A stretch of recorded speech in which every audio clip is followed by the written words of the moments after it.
Hello, welcome to Greenwood Bonsai Studio.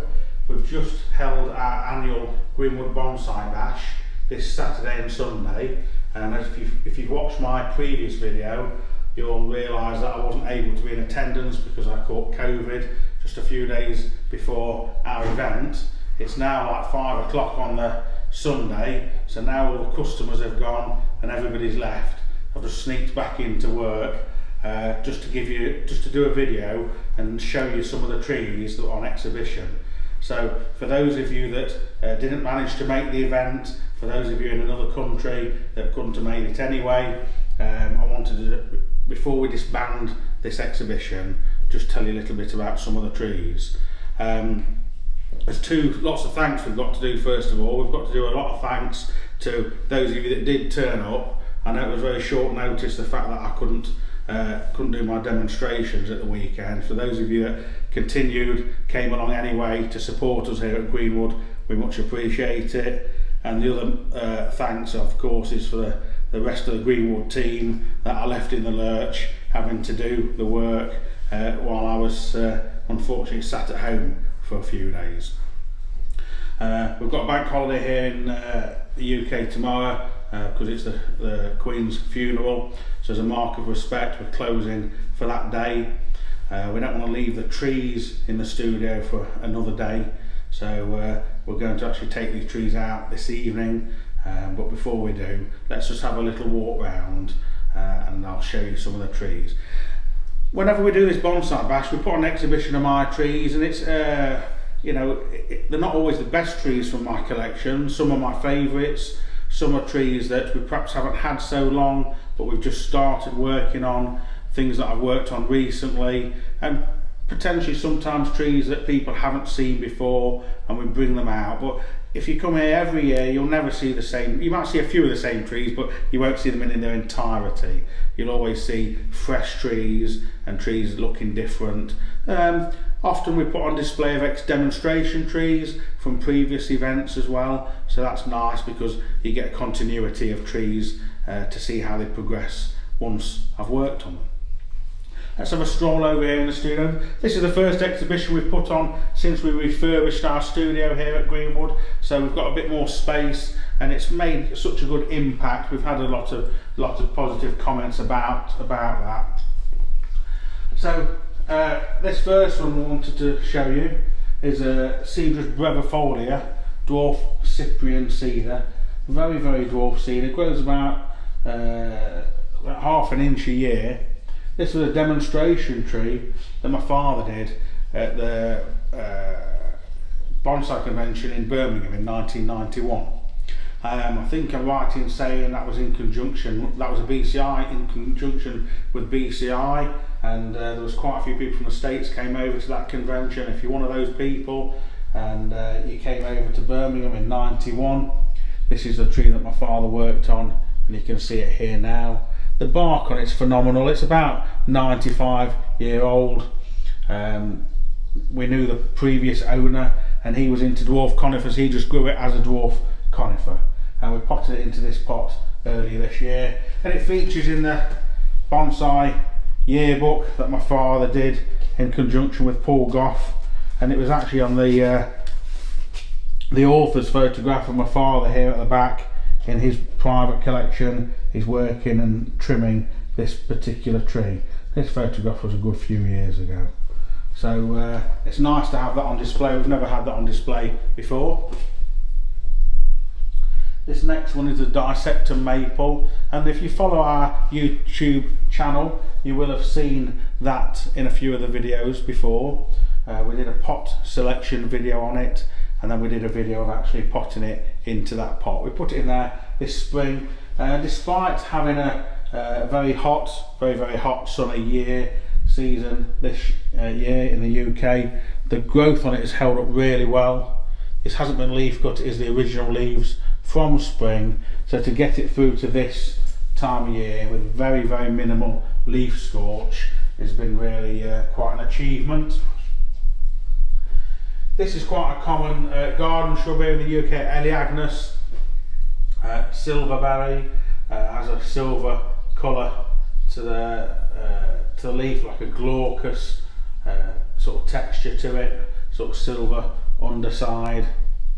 And these are a broadleaf evergreen, so these keep the leaves all year, and about every 2 years I defoliate these trees to get a smaller leaf.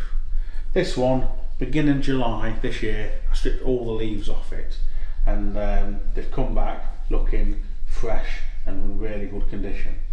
Been working on this tree for about 6 years or so. Here's a photograph of when I first bought it. It was just dug out of somebody's garden, and I bought it off them just in a big, just in a big plant pot, like a bucket. Yeah. So that's been coming on quite well in recent years, so we thought we'd bring it in to show you. A few of you have seen this before in our videos, my Discectom Maple group. Again, it's just regular colour at this time of year. It will just start to turn red in the next few weeks as we go into autumn. And if you remember rightly, this is the one where we took a tree out and we replaced another tree on this side earlier on in the year. And again, really quite good leaf considering the weather we've had this year in the UK. Another cedar, and we featured this recently. If you remember, this is a Cedar Lebanon, and this is the one where just a few weeks ago we did a video about it, and we've got another front that we might use for it, and there's a marker around there, the 2 little bits of wire around there. We're going to change the front of that next spring, but at the moment it's displayed with that the older front facing forward with a fern there, and it's going to be rotated and turned around. Here's a collected Hawthorn. This tree I've been working on for about 7 or 8 years. It used to be another trunk on it that was removed because it didn't really need it as part of the design. It's got a very craggy, mature bark on it. Originally the other side was intended to be the front because these apexes here weren't very defined. If you flash back and show you a photograph here of what it was like when I first started working on it, and you can see that the apexes on these trees were just a tiny little bit of growth. They really didn't have much ramification at all. Over the last couple of years, as it's filled out, this side has become a usable front for the bonsai. Initially I've been using the other side, but we had some rot on the trunk we carved out. I might now go with this side, so that's something we're thinking about at the moment, just evaluating it as it evolves. Incidentally, the guy that dug this up, that I bought it from, was here at the Bonsai Bash this weekend. Although I wasn't here, so I didn't get to speak to him, but he was very pleased to see his tree and how it's progressed since he sold it to me all those years ago. Just a nice little Korean hornbeam here. It's one I've had in my collection for 20 years. Not one of my largest trees, but just a really nice base, Nibari, beautiful taper, very, very well ramified, small leaf, just starting to go into autumn colour. This one, we've got an upcoming video on this. This is one of the most famous trees around in the UK. This is my father's English oak tree. It featured on the front of his complete book of bonsai. There's a few versions of this book. I know the American edition did have a different tree on the cover, but this tree is featured inside. And this was in 1990, and it was about 50-60 year old at that point. And then in a really cold winter we had here in the UK, it pretty much died off. So this original trunk here is now this piece of deadwood here. So this bit that is now forming the tree was basically a bud that sprouted off here, and it took me about 15 years to grow this tree from that bud that sprouted. Yeah. So it's being regenerated at this moment in time. Was potted into this pot this spring. Lots of people have asked about this tree. Like I say, it's quite a well-known tree. I have a lot of people asking to see it. It's the first time we've brought it back out and put it on display.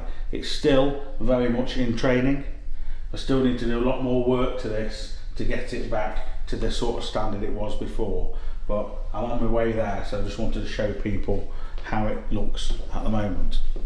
We'll just put some new cabinets up here with a range of handmade pots and curiosities and bits and bobs in. So that's generated quite a bit of interest during the weekend as well. And then at the far end we've got a trio of cedar trees, and a particular favourite of mine, so we thought we'd get them all together to show you. I don't think you've ever seen this one in here before. It's quite a sizable tree. Cedar Lebanon. This was belonged to Paul Goff. Paul Goff was a very talented bonsai artist, illustrator and photographer. He did all the photography from my father's book. Unfortunately, when he passed away a few years ago, I bought his collection of trees, and this was one that he had done a little bit of work on, but not much. It was in like just a wooden box and quite unkempt, and it hadn't had much bonsai styling. And I've started styling it now. I've wired it twice. It's just been trimmed recently. The wire's come off it. It's ready for another lot of wire, but it isn't in bad condition now to say it's a pretty much unwired evergreen. This wants to be here. We can do a little bit more work on some of these other branches in the future. So it's ready for wiring, which is a job I can do during the winter months. It's on display in here. Next to this Cedar Lebanon that we worked on just a few weeks ago, that I repotted. There's a little video out about that. So it's nice to get them all together. This is a deodar cedar that I bought at an auction, bonsai auction, maybe 5 years ago. And here's a photograph of what this looked like when I bought it. It was quite unkempt, quite shaggy, in a tiny pot. So it's come on really quite well. This is always a little bit of a shaggy cedar. It never has the tightness and the density that you get with the Cedar Lebanon, and it's always quite a bit paler. But it's quite a nice tree to work on, heavy trunk tree. But it's just nice to see those three together. And a lot of people have said how much of an impact that made when they come through the doors of the studio and they're confronted with those trees. Just a cute little Trident Maple here on the left hand side. We've got another one down at the end, we'll show you in a little bit. So I've got a pair of these, and this was actually, I've had this tree probably 12 years. It was one of about 4, and recently this year a customer of ours who bought one of the 4 unfortunately passed away. His tree came back to us, so we've now got 2 out of 4 here. So we put them both on display. So this is the first one, we'll show you the other one in a little while. And just as a bit of fun, I've put them into the same style and shape and colour bonsai pots. This is a Western Hemlock. Been styling it from nursery stock for about 12 years or so. It was about 8-year-old when I bought it, in a beautiful vintage Gordon Duffet pot, little formal upright hemlock. Moving along, we've got an Ukon Maple, single tree, beautiful roots, trunk, in pot by Petra Engelka. Very, very beautiful pot, really suits the tree. Always a bright coloured, bright green, and then at this time of year in autumn the leaves will just go more of a yellow. So this is just starting to transition now, with some of these still being the lime green and some going to the golden yellow as we go into autumn. So beautiful, stunning looking tree. We just had to have that on display this weekend. An old favourite of mine, Ezo spruce, twin trunk. Always looks quite a reasonable tree. Needs a little bit of work on it now, but it's a worthy exhibition tree. It's getting the dark bark and the green just gives a nice contrast next to this Ukon Maple on the left hand side, and here on the right hand side of it a Japanese Spindle euonymus, and it's peak autumn colour. When these go bright red like this, they don't keep the colour for that long. You've probably got a week or 2 left in them. This was featured on the front of the Royal Horticultural Society bonsai book, Wisley handbook, that was published a few years ago. Same tree look and the same pots. It's nice to have that on display. And bright red colour then gives way to a blue Atlas cedar. This tree had been we bought from a customer. It wanted a little bit of styling and work doing to it, and some health getting back into it. It's done really well this year. I potted it into this pot that picks up the colour. In the needle, it's got cones on it. Look, it's beautiful, really bright, fresh blue. And down at the end, my heavy trunk Trident Maple, imported from Japan. I bought it a number of years ago. It's a very small leaf, just going into autumn colour, in a Walsall Studio Ceramics bonsai pot that picks up the tones in the bark so nice. The sort of cinnamon colour tone in the bark here, where the bark exfoliates up through the trunk here. It's picked up really nice in the glaze of the pot. And up here at the far end, we've got the other little Shishigashira, just the twin of the one we showed you down at the other end of the studio.